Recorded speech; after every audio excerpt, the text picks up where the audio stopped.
Olá, pessoal. Tudo bem com vocês? Espero que vocês estejam bem. Eu sou o professor Mábio de Biologia do nosso Pré-ENEM Legal do estado do Acre.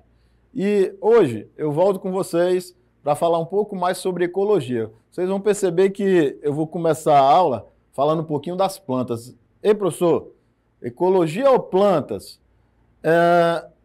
O que as plantas fazem de interessante para manutenção dessa biodiversidade, para manutenção dessa ecologia? É a fotossíntese. Para manutenção da vida, é a fotossíntese. Por quê? Porque as plantas fazendo fotossíntese, elas estão produzindo matéria orgânica a partir de matéria inorgânica.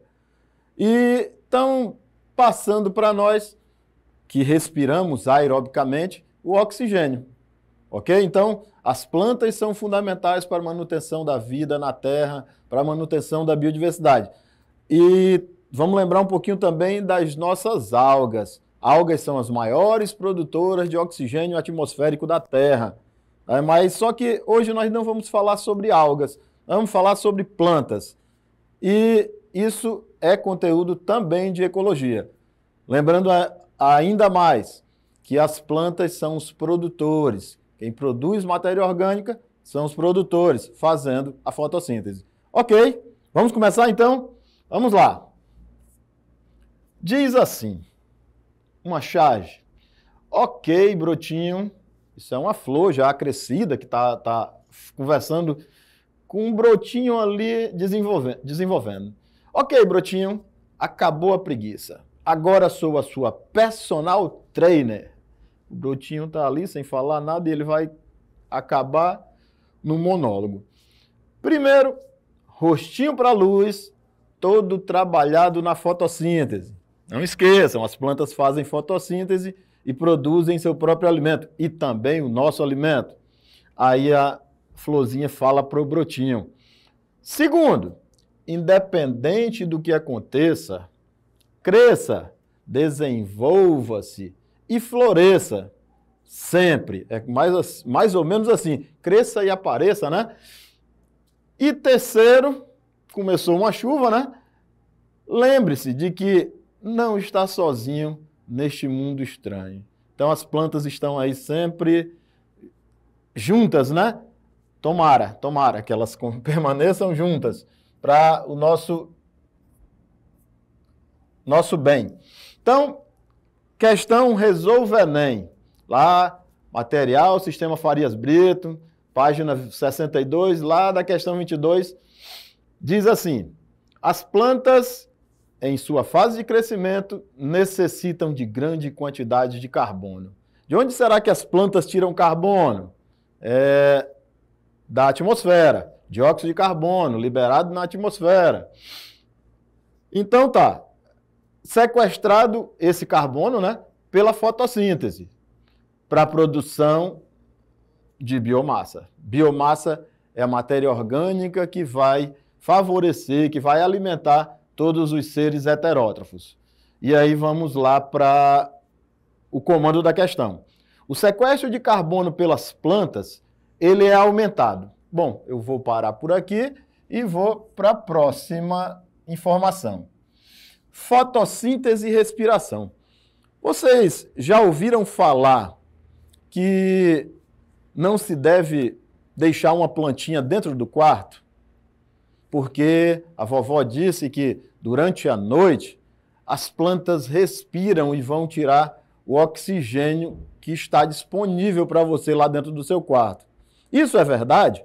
É verdade.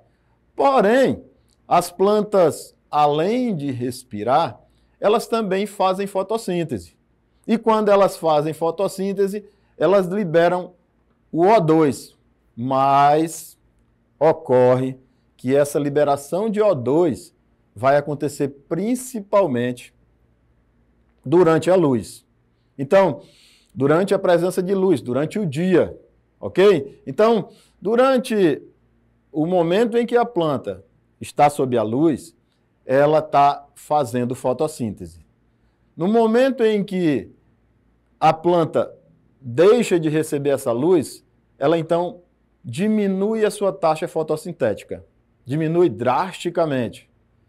Porém, durante todo o dia, a planta respira. Respira do mesmo jeito, tá? Só que no momento da luz, ou com a presença de luz, ela está produzindo oxigênio e consumindo oxigênio. E quando está lá sem a luz, durante a noite, né? Ela não está liberando mais esse oxigênio, mas ela continua consumindo oxigênio. Aí então a vovó não estava errada.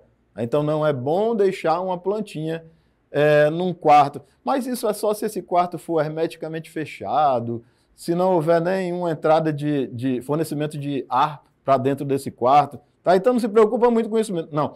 Mas só que não vá fazer do seu quarto uma floresta. Ok? Seria até interessante, mas só que não. Então, pessoal, fotossíntese e respiração são dois processos que são distintos e as plantas fazem os dois, tá? Como é que é a fotossíntese? A planta, então, absorve o dióxido de carbono, repara aqui, dióxido de carbono entrando, e ela também absorve água, tá? Pelas raízes, a planta vai absorver água. Dióxido de carbono e água vão reagir e essa reação vai garantir que haja a liberação de oxigênio para a atmosfera. Isso é fotossíntese. Ok? Onde é que acontece a fotossíntese, professor? Acontece nas folhas, ou então acontece nas partes verdes do vegetal. Mas nas células existe uma organela específica para essa fotossíntese, que se chama cloroplasto. Então está aqui o cloroplasto descrito para vocês, representado aqui para vocês. Tudo bem? E a respiração, afinal de contas nós temos um versus aqui. Respiração versus fotossíntese. E a respiração? Como é que é a respiração? Tanto as plantas quanto todos os seres vivos, eles vão, durante a respiração aeróbica, absorver o dióxido de carbono. Lembrem, hein, da historinha que eu acabei de contar para vocês. Durante todo o dia a planta vai respirar, tá? Aqui ele está colocando só como se ele estivesse respirando só à noite. Não, ela respira durante o dia e durante a noite. A fotossíntese é que vai acontecer principalmente com a liberação de oxigênio durante o dia. E aí, olha só, a planta então, voltemos para a respiração. A planta absorve o oxigênio e aí esse oxigênio é consumido e é liberado água e também é liberado dióxido de carbono. Então está saindo dióxido de carbono. Só uma correçãozinha aqui, é que essa água representada aqui embaixo, ela não está saindo. Eu vou apagar isso aqui. Ela está, na verdade,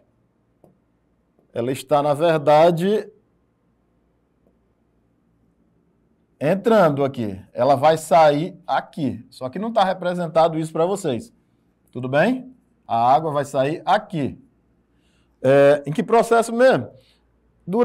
Pelos estômatos. Estômatos são aberturas presentes nas folhas. Vai haver a liberação de água vaporizada, e eles então vão, os estômatos, se abrir também para a entrada de dióxido de carbono. Ok? Isso já para fotossíntese. Bom, respiração celular. Acontece aonde, hein, professor? A respiração celular vai acontecer nas mitocôndrias. Ok até aí? Tá entendido?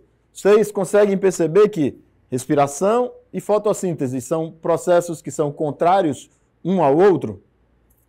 E as plantas, elas tanto fazem respiração quanto fazem fotossíntese. E nós, professor, nós só fazemos a respiração. Nós não produzimos o oxigênio. Nós só consumimos esse oxigênio. E nós precisamos do produto da fotossíntese, que é a glicose, que é a matéria orgânica. Ok até aí? Bom, vamos adiante. Voltemos para a questão. A questão, então, diz assim: as plantas em sua fase de crescimento necessitam de grande quantidade de carbono, perfeito, sequestrado pela fotossíntese, para a produção de biomassa, legal. Comando da questão, o que nós temos? O sequestro de carbono pelas plantas é aumentado. Reciclando papel? Não está sequestrando nada. Está guardando ali, mas nada de sequestrar. E assim, até que está sequestrando, mas aí já não são as plantas que estão fazendo isso.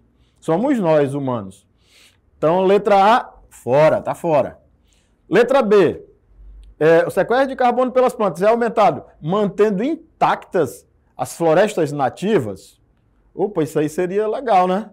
Mas ali intactas elas vão acabar que vão entrar num clímax e que nem vão sequestrar mais tanto carbono. Ok?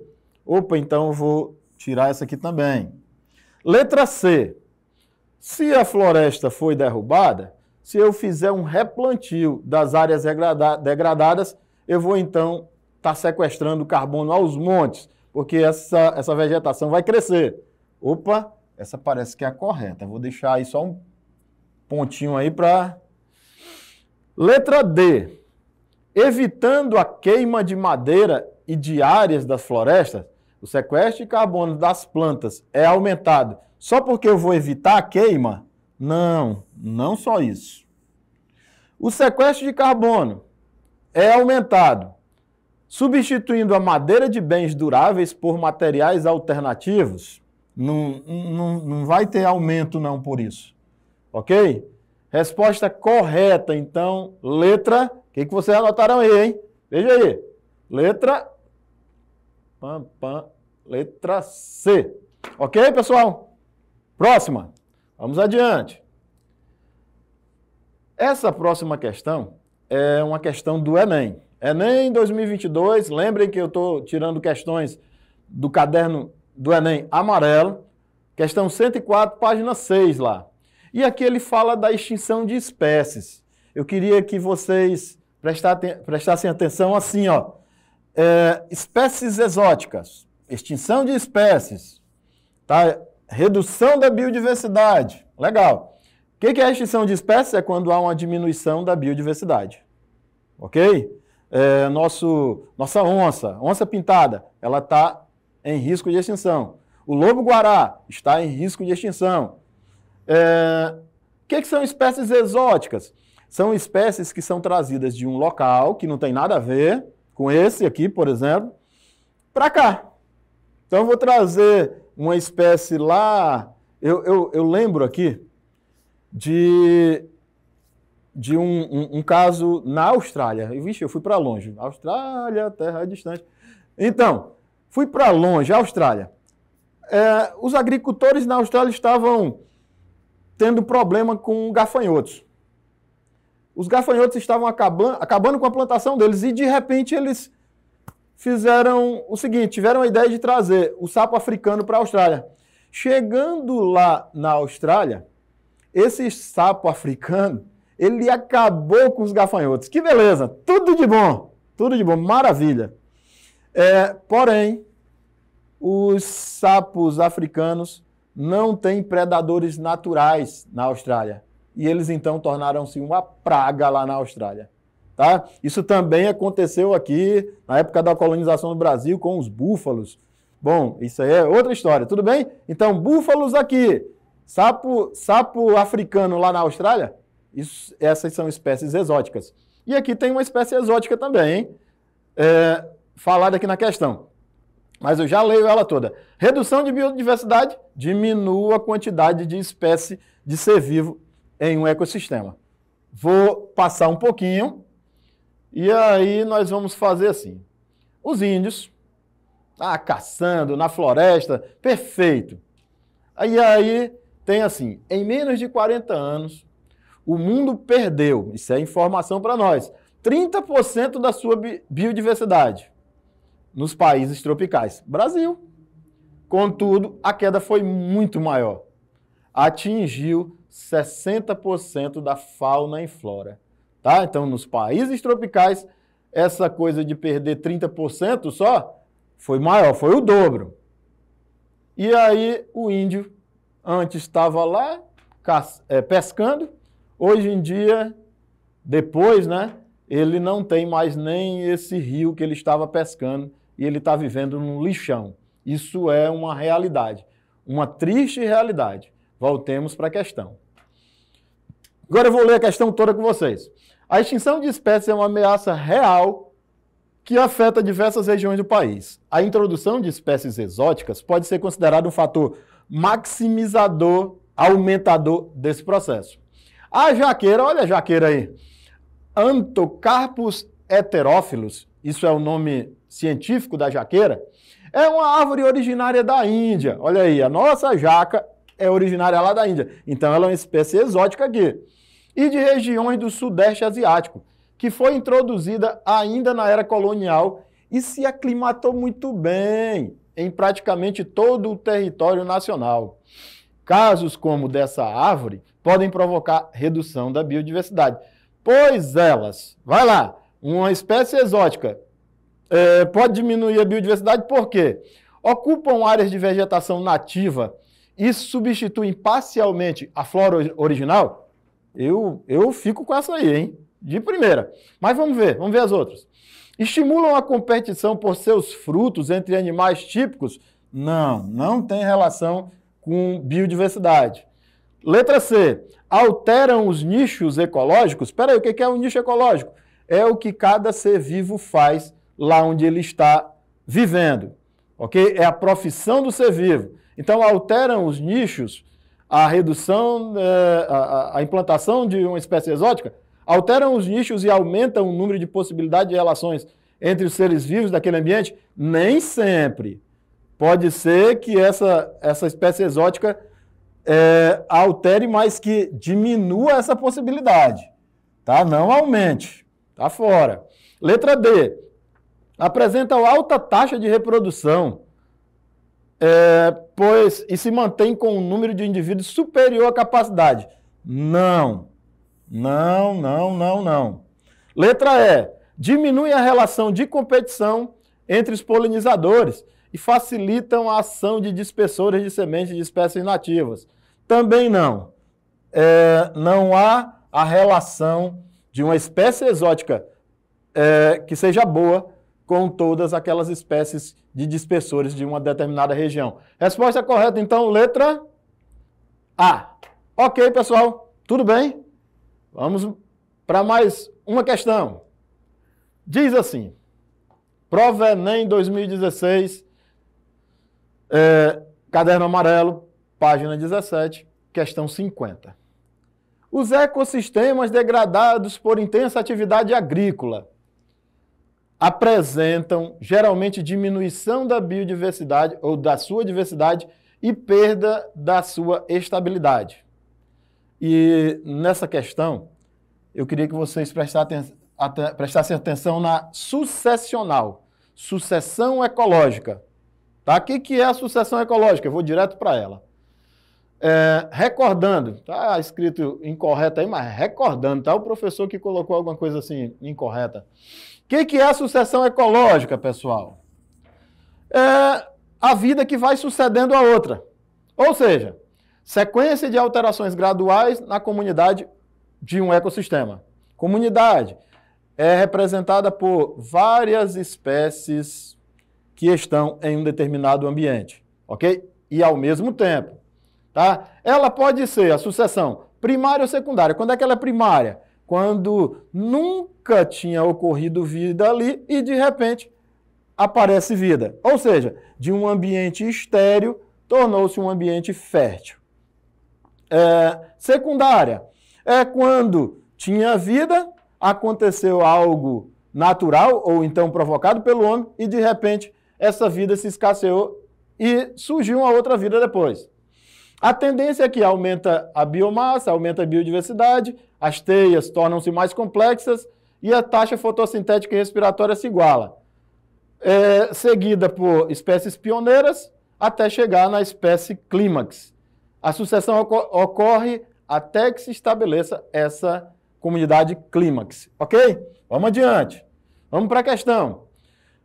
Os ecossistemas degradados por intensa atividade agrícola apresentam geralmente diminuição da sua diversidade e perda da sua estabilidade. Nesse contexto, o uso integrado de árvores aos sistemas agrícolas, sistemas agroflorestais, pode cumprir um papel inovador ao buscar a aceleração do processo sucessional e, ao mesmo tempo, uma produção escalonada e diversificada. Essa é uma estratégia de conciliação entre recuperação ambiental e produção agrícola. Esse é o comando da questão. Pois, substitui gradativamente as espécies cultiváveis por espécies arbóreas? Não tem relação. Letra B. Intensifica a fertilização do solo com o uso de técnicas apropriadas e biocidas? Não. Letra C. Promove maior diversidade de vida no solo com o aumento da matéria orgânica? Opa, pode ser. Letra D. Favorece a dispersão de sementes cultivadas pela fauna residente nas áreas florestais? Não. Cria condições para o estabelecimento de espécies pioneiras? Também não. Resposta correta, letra C. Pessoal, por hoje nós ficamos por aqui. Espero que vocês tenham compreendido e até a próxima aula. Um abraço. Fiquem com Deus.